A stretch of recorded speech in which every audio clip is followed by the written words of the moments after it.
हुकूमत एक माह में असेंबलियां तहलील और आम इंतखाबात का ऐलान करे। तहरीक इंसाफ का अल्टीमेटम। फवाद चौधरी बोले, इस्लामाबाद में तारीख का सबसे बड़ा जलसा करेंगे, जिसका ऐलान आइंदा 48 घंटों में करेंगे। इन्हें बहुत वक्त दिया गया मगर ये इलेक्शन के लिए तैयार नहीं है। अगर हुकूमत असेंबलियां तहलील नहीं करती तो हमारे अगले कदम के लिए तैयार हो जाए।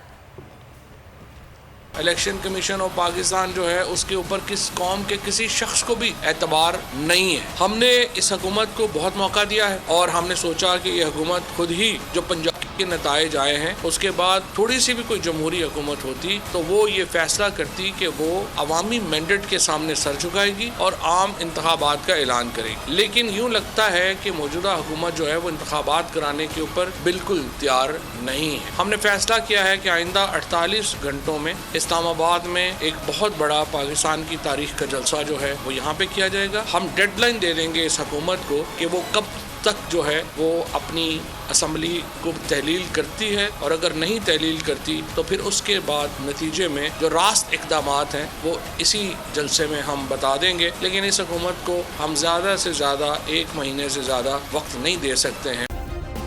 सब्सक्राइब करें और बेल दबाएं ताकि कोई खबर रह न जाए।